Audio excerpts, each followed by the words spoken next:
नमस्कार, मैं हूं करमवीर और आप देख रहे हैं न्यूज रूम। आज साल का पहला दिन है, नया वर्ष है, नई उमंग है, नई ऊर्जा है। रामचरितमानस की चौपाई है कि दैहिक दैविक भौतिक तापा, राम राज नहीं कहूँ व्यापा, सब नर करहीं परस्पर प्रीति, चलहीं स्वधर्म निरत सुत नीति। जी हाँ, ये रामचरितमानस की जो चौपाई है वो हिंदू, मुस्लिम, सिख, ईसाई, जैन, बौद्ध सबके लिए है जो इस भारत में रहते हैं। हमारे संविधान में लिखा गया है, we are people of India, हम भारत के लोग। आज हमारे साथ हमारे वरिष्ठ संवाददाता रवि जी हैं। आज हम इस बात करेंगे कि नए साल में जो युवा हैं, लगभग 26 करोड़ नए भारत में युवा हैं, उनका संकल्प क्या होना चाहिए, भारत को और अग्रणी कैसे बनाया जाए, भारत को विकसित कैसे बनाया जाए विकासशील से, इस पर हम बात करेंगे रवि जी से। रवि जी, आपका बहुत बहुत स्वागत है। धन्यवाद। आपसे सबसे पहला सवाल ये है कि भारत में लगभग 26 करोड़ नए युवा हैं। आप क्या सोचते हैं कि भारत 2024 से लेके आने वाले, आदरणीय प्रधानमंत्री जी कहते हैं 2047 तक देश हमारा जो है वो बहुत अग्रणी हो जाएगा, हम 3 ट्रिलियन इकोनॉमी से लेके 1 ट्रिलियन तक पहुंच जाएंगे। आपको क्या लगता है कि युवाओं को क्या करना चाहिए जिससे देश का विकास हो और हम विकासशील देश से विकसित भारत की तरफ बढ़ेंगे? टूटे हुए सपनों की कौन सुने सिसकी, अंतर की चीर व्यथा पलकों पर ठिठकी, हार नहीं मानूंगा, रार नहीं ठानूंगा, काल के कपाल पे लिखता मिटाता हूँ, गीत नया गाता हूँ, गीत नया गाता हूँ।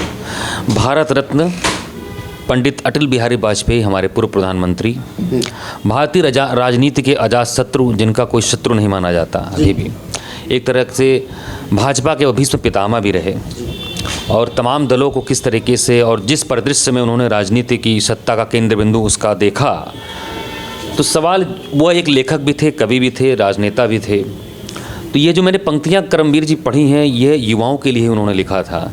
देश का जो युवा होता है या हमारे परिवार का जो युवा होता है, वह यौवनावस्था जो होती है उसके अंदर जो शक्ति होती है, जो सामर्थ्य होती है, जो उसके अंदर मानसिक और शारीरिक जो उसके अंदर जो कैपेसिटी होती है, वह किसी भी दिशा में पूरे देश को मोड़ सकता है। जैसा आपने बताया कि 20 से 22 करोड़ जो है नए मतदाता तैयार हो रहे हैं, युवा, जिस पे विपक्षी दलों का भी फोकस है, सरकार का भी फोकस है। आगामी लोकसभा चुनाव 2-3 महीने में उसका सिस्टम पूरा शुरू हो जाएगा।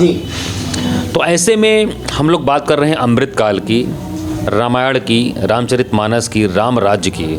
अभी आपने बहुत अच्छी पंक्ति सुनाई, इसका आशय मैं समझा देता हूँ कि उसका आशय इन पंक्तियों का और मानस की चौपाइयों का यही है कि हर व्यक्ति वहाँ राम राज्य में खुश था। इसलिए था कि हर व्यक्ति अपने अपने धर्म कर्म के अनुसार अपना काम करता था, सब सुखी संपन्न थे और एक दूसरे के प्रति किसी के प्रति ईर्ष्या नहीं थी, कोई भेदभाव नहीं था, किसी को कोई रोक ढोक नहीं था। तो कहने का मतलब ये है कि मैं तरुण मित्र अपने मीडिया पोर्टल, जो हमारे मीडिया संस्थान, हमारे मीडिया समूह की जो टैग लाइन है, आज भी हम उस मानते हैं उस चीज़ को, श्रम ही आधार, सिर्फ खबरों से सरोकार।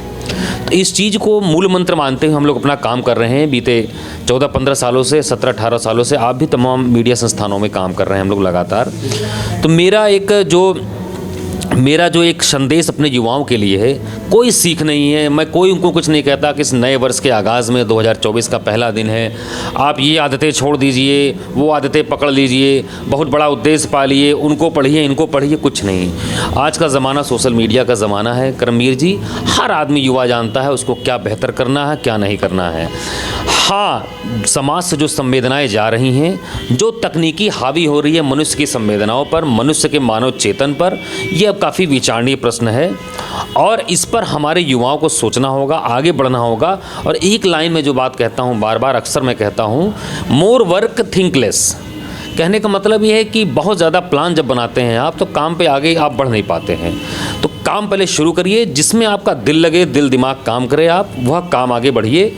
और जब आप काम करेंगे तो उसके बाद देश काल विषम जो परिस्थितियाँ होंगी, उसके अकॉर्डिंग आपको फल जो होगा उसका प्रतिफल मिलना शुरू हो जाएगा। तो मेरे हिसाब से यही मेरे युवाओं के लिए संदेश है। मैं भी अभी युवा हूँ, आप भी युवा हैं, तो हम लोग भी दिन भर ये सब काम करते हैं।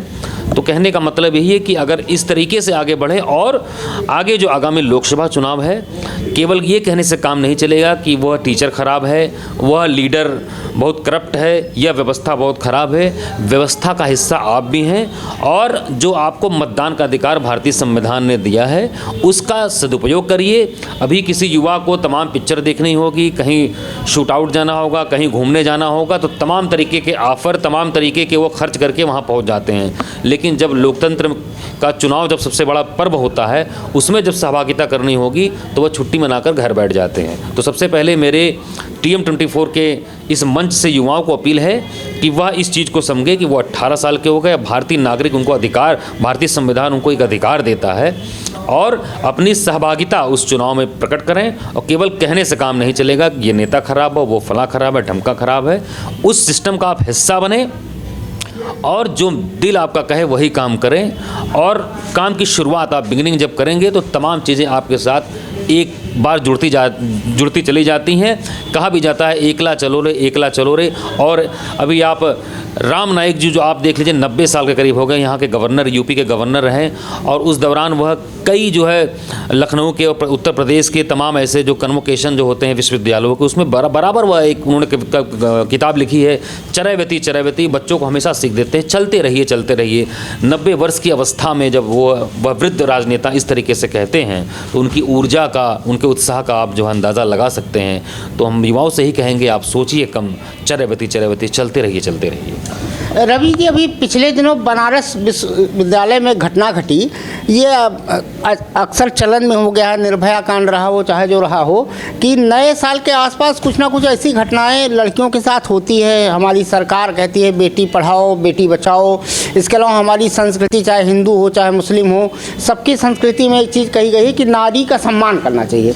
आप कैसे देखते हैं कि नारी की स्थिति आज की डेट में, ख़ासतौर से जो युवतियाँ हैं, हमने कल भी देखा, आपने भी देखा होगा कि नए साल पे बहुत सारी युवतियाँ निकली। खैर ईश्वर की कृपा रही कि कोई ऐसी घटना नहीं देश में घटी कल।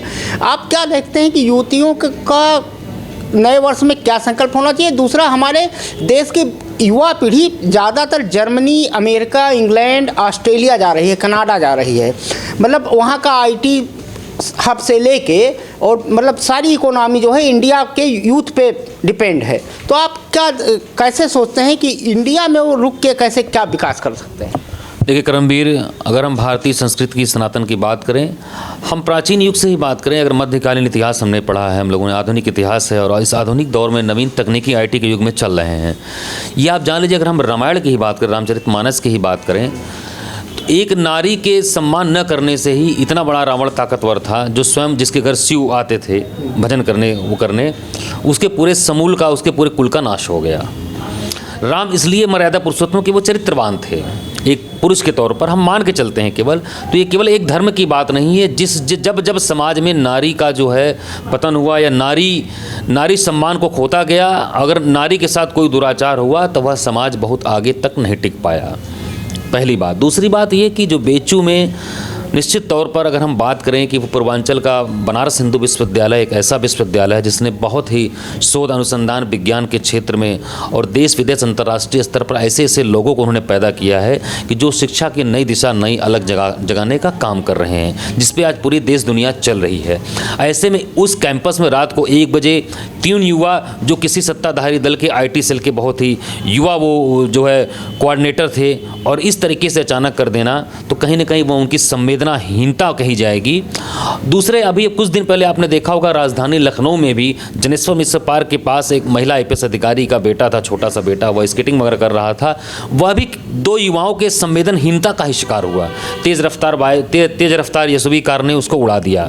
उसके पहले अगर हम कुछ समय पहले अगर जाएँ, अगर दिल्ली में जो अभी जिक्र किया था आपने इस चर्चा से पहले, एक निर्भया कांड भी, एक युवती बस में चढ़ती है और किस तरीके से उसमें बैठे लोग, 1-2 चंद जो है ड्राइवर, वह कितनी विभत्स तरीके से उसका वह जो है दुराचार करते हैं। तो इन तीनों चीज़ों में अगर आप देखिए, इस तरह की जो घटनाएं, अनापेक्षित घटनाएं, अखबारों को सब सुबह पन्ने पलटते हैं हम लोग कि युवा ऐसे कर गए, आत्महत्या की तरफ बढ़ रहे हैं या ऐसा कुछ कर जा रहे हैं, तो निश्चित तौर पर ये हमारे समाज से, हमारे परिवार से संवेदनशीलता ख़त्म होती जा रही है। वह इसीलिए कि ज़्यादातर समय लोगों का जो युवाओं का वह उनके सोचने में काम नहीं करने में, फिजिकल एक्टिविटी एकदम कम हो चुकी है। हम लोग पहले गिल्ली डंडा, आइस पाइस, छुपम छुपाई, ये तमाम दौड़ धूप करते थे, तो हमारे ऊर्जा का जो कहते हैं मेडिकल के टर्म में, ऊर्जा निकलती रहती थी, ऊर्जा आती थी जाती थी।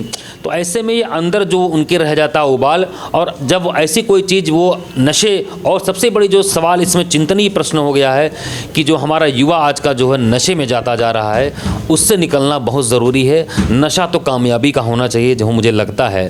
तो अपने मेरा कहना युवाओं से यही है कि आज जो जिन युवाओं ने बेचू के कैंपस में यह काम किया, निश्चित तौर पर उनसे अगर आप बात अकेले में करेंगे, वह भी कहीं न कहीं पछता रहे होंगे कि वह किस आवेग में, किस उसमें आकर उन्होंने ऐसा कुकृत्य कर दिया।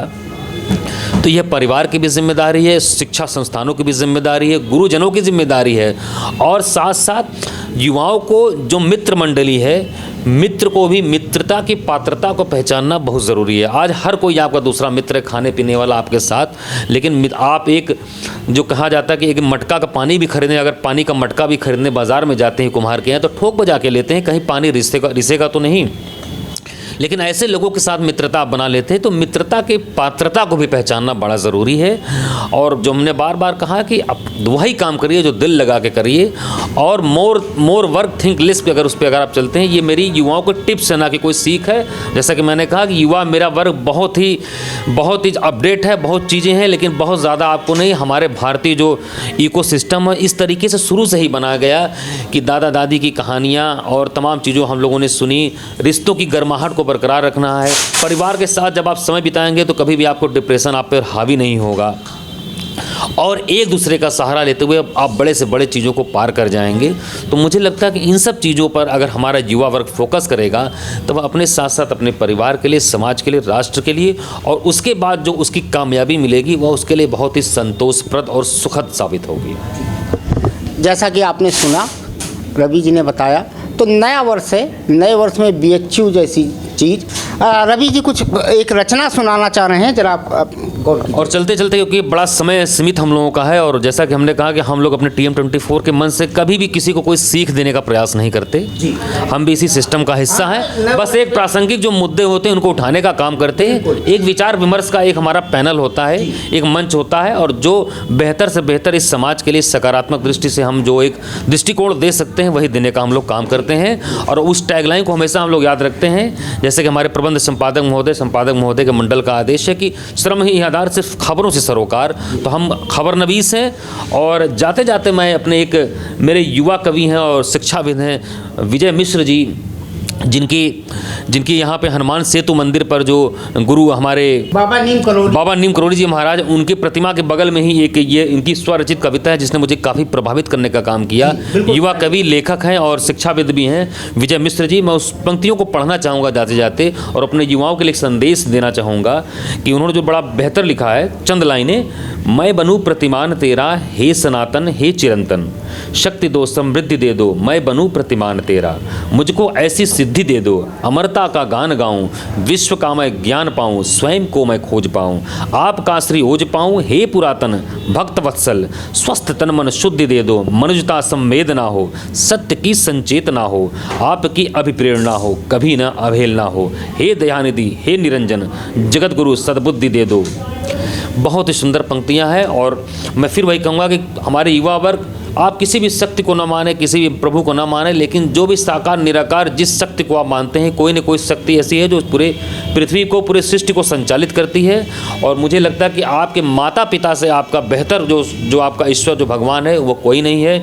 और प्रभु राम के अगर चरित्र पर हम गौर करें तो पिता के आदेश का पालन किस तरह से किया जाता है, किस तरह से अपने राज्य को अपने भाई के जिम्मे दिया जाता है, उसके बाद सारे असुरों प्रवृत्ति को सबको नाश करते हुए, पूरे पृथ्वी को उसको करते हुए, और फिर पत्नी का भी साथ किस तरीके से लंका पर पुल बांध देना उतना बड़ा पत्थर के साथ, और दीनहीन प्राणियों को, बंदर बानर रीछ सबको लेकर, एक साथ आदिवासियों को लेकर रावण की इतनी बड़ी बलशाली सेना को हरा देना।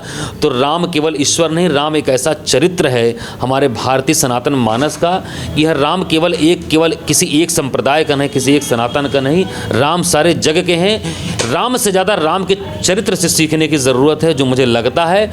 और उसके बाद राम राज्य यही है कि जिस तरीके से सब मिलजुल कर रहते हैं और अपनी संवेदना को बरकरार रखिए और अपने चिंतन को बरकरार रखिए, माता पिता का सम्मान करिए। ख़ास तौर पर मेरा एक संदेश आपके माध्यम से होगा इस मंच से, बुज़ुर्गों का सहाय, बुज़ुर्ग जो है हमारे परिवार, हमारे समाज की नींव होती हैं, उनको बहुत पोष कर रखिए, क्योंकि उनके छाँव के नीचे जो अनुभव मिलता है वह ज्ञान से बहुत श्रेष्ठ होता है और वही जीवन में काम आता है। इन्हीं पंक्तियों के साथ मंजर भोपाली की एक रचना है कि अपने बुजुर्गों की विरासत को संभालो, वरना अब की बरसात में ये दीवार भी ढह जाएगी। धन